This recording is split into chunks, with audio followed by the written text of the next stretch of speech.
is the first uncaused creator of all things, or the divine mind, without a beginning end. I don't have to understand everything about a subject before I accept it. You do that regularly. Little kids know to turn on the light. They know that if that switch, something happens, and they use it. They benefit from it. They don't understand it. Besides that, there's a lot of people who have every kind of advanced degree under the sun regarding electricity. A lot about that they don't know. They just know there's certain laws. If this happens, that happens. It can be rather shocking.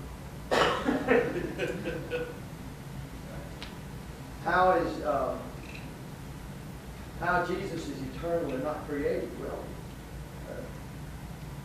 Jesus, of course, is the incarnate Word. He is the second person of Godhead. He is God. He is deity. Deity means the one divine essence. It means the one God. And thus, there are three persons in the one God, the one divine essence. And thus, when Jesus became flesh, he simply, as the second person of Godhead, just simply became a man.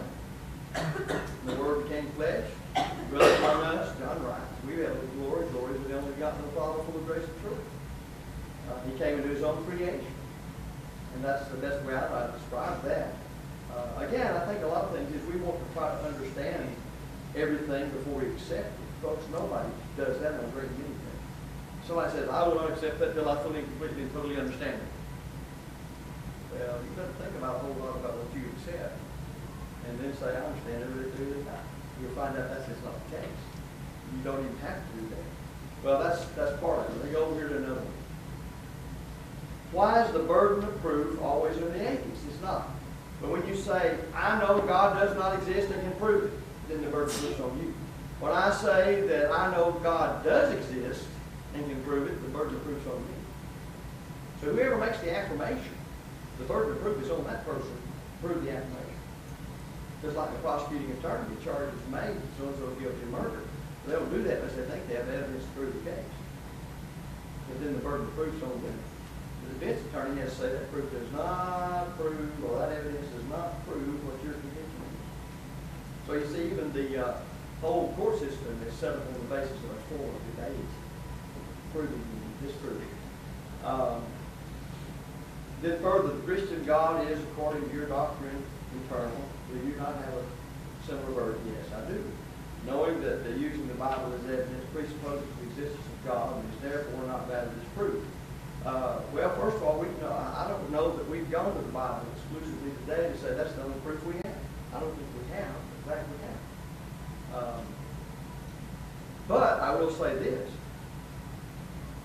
If the Bible is the infallible, inerrant, the all-sufficient, and final revelation of God to man, as Jeff Will set out from 2 Timothy 3:16-17, all Scripture is given the inspiration of God, profitable for doctrine, for reproof, for correction, for instruction in righteousness, that the man of God may be perfect, thoroughly furnished in every good work. If that's true, and folks, it's true or it's false. Now, if that's true, then the Bible itself becomes proof to prove other things. That's just simply a matter of simple, one old one life. And so once you have proven a thing to be such, that thing itself becomes proof. Thus, if it is the case such and such, that it's the case this, and if it's the case this, and you can go on if it's the case for a long time until you finally get to the conclusion, and that's the conclusion. Well, you can then take that conclusion and say if it's the case, being its premise itself, and you start building your way. And if you want to study logic, then we got all sorts of terminology for that. Where is your empirical evidence? Not assumption. Yes, we made clear we know the difference. Based on the earth being situated where it is.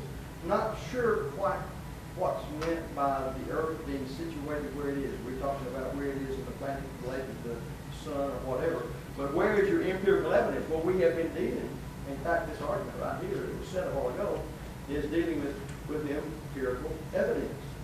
And I think that's the way we basically try to approach this as to the empirical evidence. I spent quite a bit of time this morning talking about empirical knowledge. Jeff referred to that which is empirical and so forth.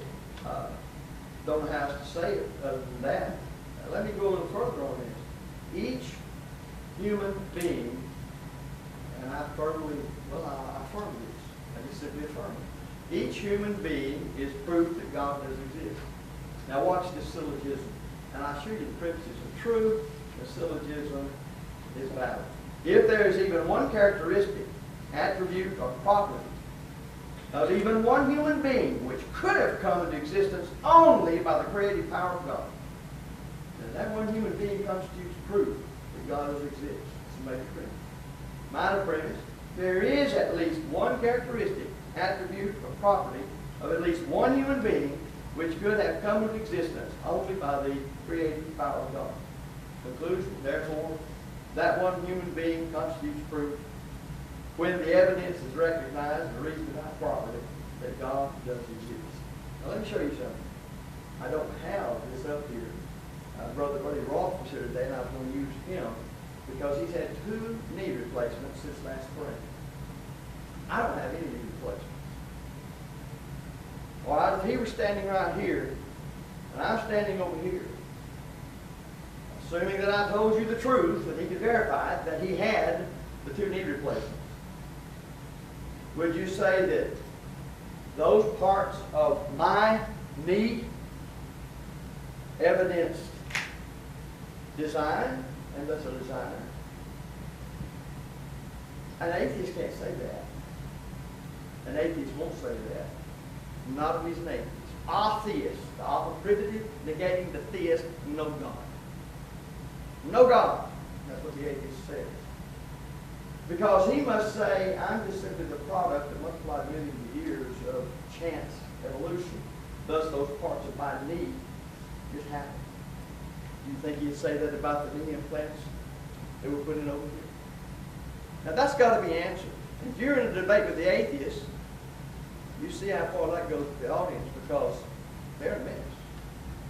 Now, there's one of the arguments that I would make and has been made, that kind of argument. Let's go to another one.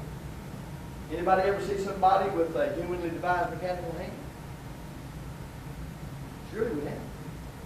Well, these are real hands.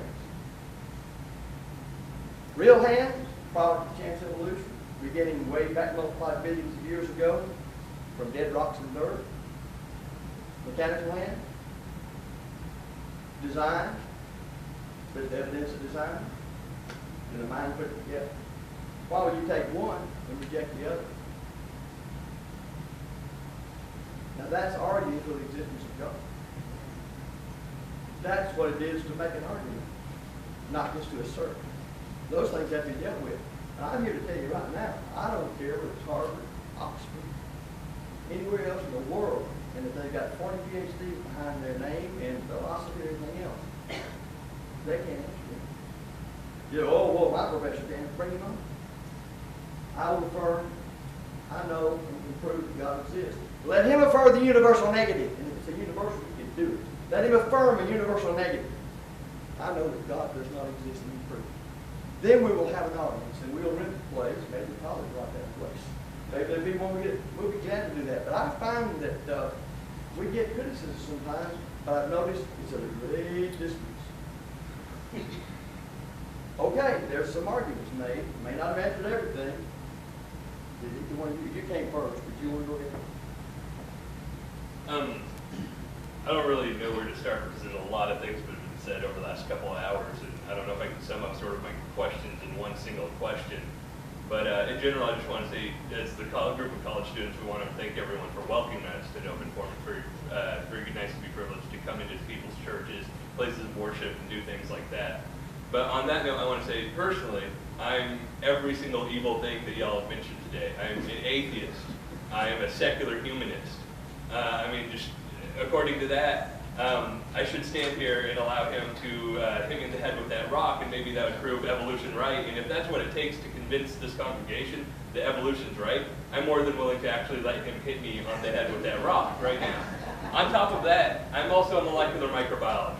I spend my days teaching evolution, teaching everything that we need to understand as scientists to go out there and help treat your children with vaccines, help save lives, diagnose disease, help solve murders. And on that note, I would be the biologist willing to sign that life could come from that rock. One of the reasons that I would do that is that we are made of nothing different than that rock. We're 80% water, and the rest is a couple different minerals, no different than the atoms that make up that rock. But I'd also like to say that a lot of the scientific things that you've stated today